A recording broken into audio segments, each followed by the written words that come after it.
Assalamualaikum warahmatullahi wabarakatuh. Kami dari kelompok 6 yang beranggotakan saya Muhammad Faisal Abdani, kemudian teman saya Amala Bilqis Ahmad dan Aisyah Nuril Kamilah. Kami akan membahas model perencanaan pendidikan. Topik pembahasan yang kami angkat adalah yang pertama pengertian model perencanaan, kemudian model perencanaan komprehensif, selanjutnya model perencanaan target setting, lalu model perencanaan costing, dan yang terakhir ada model perencanaan PPPS. Yang pertama adalah pengertian model. Model menurut diambil dari bahasa Latin yaitu mold atau cetakan atau pattern alias pola. Menurut KBBI, model diartikan sebagai contoh pola dua ajuan ragam, macam atau barang tiruan yang kecil dan tepat seperti yang ditiru. Model perencanaan pendidikan dapat diartikan sebagai contoh atau acuan yang digunakan dalam penyusunan sebuah perencanaan. Lebih umumnya membahas rencana dan kebijakan tertinggi dalam instansi pendidikan.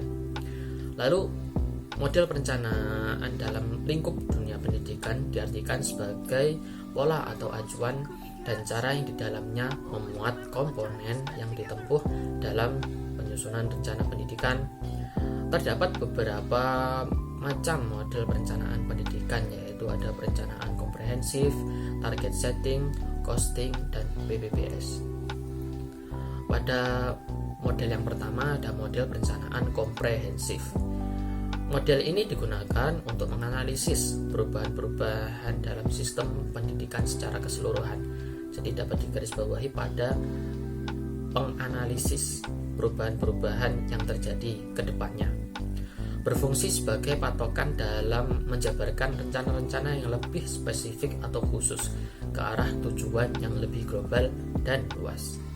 Metode ini juga digunakan untuk menganalisis perubahan-perubahan secara luas dalam suatu sistem pendidikan secara menyeluruh. Selanjutnya ada model perencanaan target setting yang akan dijelaskan oleh teman saya. Baik, selanjutnya saya akan menjelaskan mengenai model perencanaan target setting. Nah, sebelumnya perlu diketahui ya mengenai apa sih target setting itu. Nah, di sini dari kata target sendiri mempunyai arti sasaran, tujuan akhir, dan batas ketentuan yang ditetapkan dalam perencanaan. Untuk apa? Untuk mencapai tujuan yang diinginkan. Sedangkan dari kata setting sendiri bermakna pengaturan tujuan. Nah, ditetapkannya setting ini untuk menghasilkan hasil yang diinginkan, sama seperti tadi ya. Jadi intinya perencanaan target setting adalah perencanaan yang sudah diatur dan tertarget supaya bisa pas nantinya pada sasaran, sehingga apa? Sehingga berhasil pada tujuan yang diinginkan nantinya.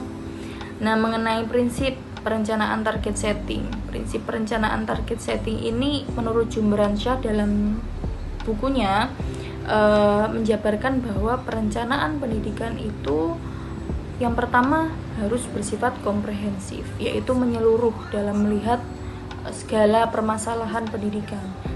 Setiap aspek pendidikan harus mendapatkan perhatian dari pendidikan dasar sampai pendidikan tinggi, baik formal maupun non-formal. Kemudian perencanaan pendidikan itu juga harus bersifat integral. Perencanaan pendidikan terintegrasi secara menyeluruh dalam sistem dan prosedur pengelolaan pendidikan. Kemudian perencanaan pendidikan juga harus memperhatikan aspek-aspek kualitatif sampai kuantitatif. Kemajuan pendidikan ditentukan oleh jumlah anak yang dilayani dalam satuan pendidikan. Perencanaan pendidikan juga harus kontinu, artinya perencanaan yang memperhatikan pada aspek kelangsungan strategi untuk menyelesaikan persoalan pendidikan. Kemudian perencanaan pendidikan juga harus berdasarkan efisiensi dan biaya terbatas yang digunakan fokus dalam pengelolaan seefisiensi mungkin. Mengenai model target setting ya, ada beberapa prinsip yang harus diperhatikan, yaitu yang pertama, target yang akan dicapai itu realistis, merupakan dasar rencana yang sesungguhnya, artinya bukan rencana yang tabu. Lalu target yang akan dicapai berada dalam jangkauan kemampuan dan sumber-sumber yang tersedia.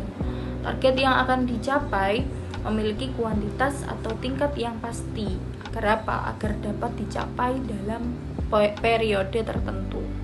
Target merupakan fase terakhir suatu tahapan proses untuk memilih apa yang harus dikerjakan selama masa perencanaan.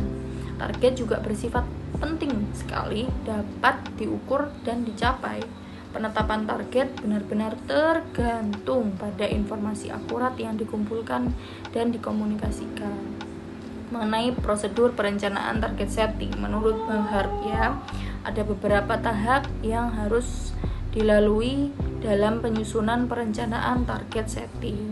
Yang pertama ada namanya need assessment, yaitu melakukan kajian terhadap beragam kebutuhan atau taksiran yang diperlukan dalam proses pembangunan atau pelayanan pembelajaran di tiap satuan pendidikan.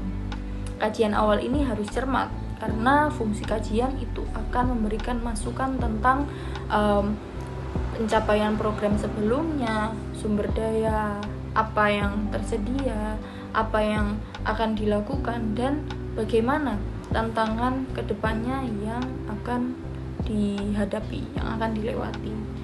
Terus ada yang namanya formulation of goals and objective, yaitu perumusan tujuan dan sasaran perencanaan yang hendak dicapai.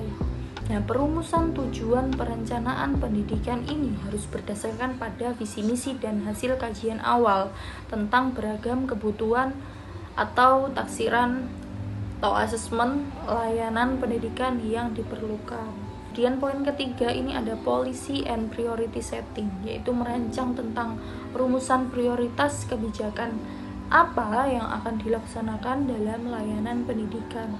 Nah, rumusan prioritas kebijakan ini juga harus dijabarkan ke dalam strategi dasar layanan pendidikan yang jelas agar memudahkan dalam pencapaian tujuan.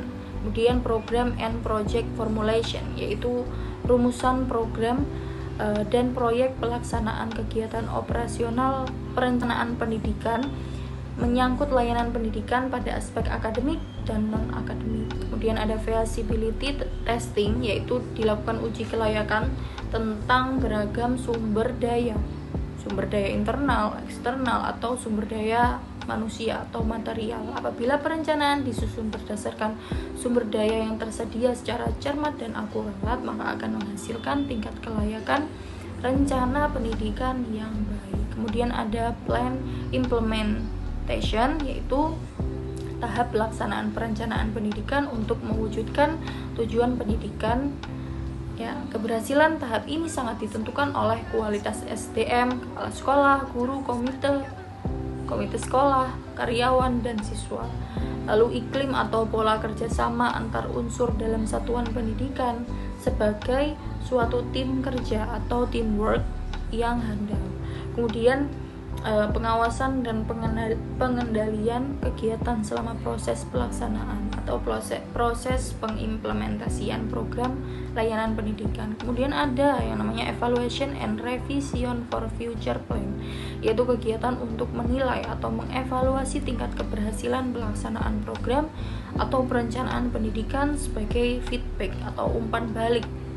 Selanjutnya dilakukan revisi program untuk rencana layanan pendidikan berikutnya yang lebih baik. Nah, kemudian mengenai langkah-langkah perencanaan target setting, tujuan yang ditetapkan dalam organisasi pendidikan ini juga harus dirumuskan dengan memperhatikan langkah-langkahnya. Yang pertama ada spesifik atau khusus. Tujuan suatu proyek harus ditetapkan secara spesifik dan jelas. Suatu target yang ditentukan dengan spesial akan mempunyai kesempatan pencapaian yang lebih tinggi dibandingkan dengan yang ditentukan secara umum dan luas. Kemudian ada measurable atau dapat diukur. Target proyek yang ditentukan harus diukur dengan menggunakan indikator yang tepat, yang baik, sehingga dapat melakukan peninjauan ulang, mengevaluasi pencapaiannya, serta melakukan tindakan-tindakan perbaikan seperlunya. Kemudian ada attainable atau achievable yang dapat dicapai. Nah, target project yang ditentukan harus dapat dicapai melalui usaha-usaha yang menantang dan harus berdasarkan kemampuan yang dimiliki. Kemudian realistik atau nyata. Target project yang ditentukan itu harus bersifat nyata atau sesuai kenyataan, tidak menentukan target terlalu tinggi dengan waktu yang terlalu singkat. Harus mengetahui batas kemampuan dari suatu tim untuk mencapai tujuan yang ditentukan. Kemudian ada time bound atau batas waktu. Harus menetapkan batas waktu dalam mencapai target proyek. Nah, tanpa adanya batas waktu, tim akan bekerja lambat dan tidak ada perasaan terdesak, sehingga sangat sulit untuk mencapai target yang diinginkan. Baik, model perencanaan selanjutnya ialah model perencanaan costing. Nah, model ini digunakan untuk menganalisis proyek-proyek dalam kriteria efisien dan efektivitas ekonomis.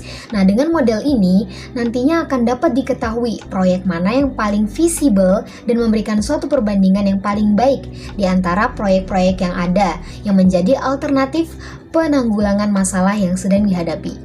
Kemudian penggunaan model ini dalam pendidikan didasarkan bahwa pendidikan tidak terlepas dari biaya yang diharapkan membawa keuntungan atau benefit. Nah, bisa dikatakan bahwa model ini sama dengan model untung rugi. Model selanjutnya adalah model perencanaan atau PPBS. Nah, model ini bisa juga disebut dengan model Planning, Programming, and Budgeting System atau SP4. Merupakan sebuah sistem yang tidak bisa dipisahkan, yang mana dalam sistem ini, dalam perencanaan ini, tujuan harus dikembangkan pada program-program, kemudian mempertimbangkan masalah pembiayaan yang akan dihadapi sebagai alternatif yang paling baik. Menurut Fatah tahun 2013, model ini bermakna bahwa perencanaan, penyusunan program, dan penganggaran dipandang sebagai suatu sistem yang komprehensif untuk pengambilan keputusan yang efektif. Nah, untuk memahami PPBS atau SP4 ini, terdapat beberapa sifat. Di antaranya yang pertama, merinci secara cermat dan menganalisis tujuan yang akan dihadapi. Kemudian yang kedua, mencari alternatif-alternatif terbaik untuk mencapai tujuan. Yang ketiga, menggambarkan pembiayaan total dari seluruh proses yang ada, baik itu secara langsung maupun tidak langsung. Kemudian yang keempat, menggambarkan efektivitas dari tiap alternatif sehingga akan dapat lebih mudah mencapai tujuan yang akan kita tuju atau tujuan yang ingin kita capai. Kemudian yang kelima, membandingkan semua alternatif dan memilihnya mana yang paling baik untuk mencapai suatu tujuan. Ciri-ciri SP4 atau PPBS. Nah, yang pertama ialah SP4 dimulai dari penetapan tujuan nasional. Jadi, perencanaan SP4 ini bersifat dari atas ke bawah atau top down. Kemudian yang kedua, menghubungkan tujuan umum dengan program yang bersifat khusus. Tujuan umum dihubungkan dengan program-program yang bersifat khusus. Kemudian yang ketiga, menghubungkan program yang ada dengan sumber-sumber yang diperlukan. Dan yang keempat, menghubungkan masukan instrumental dengan uang yang diperlukan, uang atau budget yang diperlukan. Kemudian tujuan penggunaan SP4 ini, apa sih tujuan dari penggunaan SP4? Di antaranya yang pertama, membuat agar perencanaan jangka panjang merupakan kegiatan yang rutin. Kemudian yang kedua, memungkinkan rencana dan juga program dapat ditinjau kembali setiap saat untuk diadakan revisi lagi. Kemudian yang ketiga, mengadakan klasifikasi kegiatan organisasi dalam bentuk program dan hasil yang diharapkan dan bukan lagi berdasarkan pada jumlah jabatan atau hal lainnya. Kemudian yang keempat, meningkatkan koordinasi antar berbagai program yang dirancang untuk mencapai tujuan. Yang kelima, mendorong perencanaan terpadu antar departemen atau bagian. Dan yang terakhir, memungkinkan pengukuran kemajuan suatu program sesuai dengan pertahapannya atau sesuai dengan yang kita harapkan. Sekian presentasi dari kelompok 6. Wassalamualaikum warahmatullahi wabarakatuh.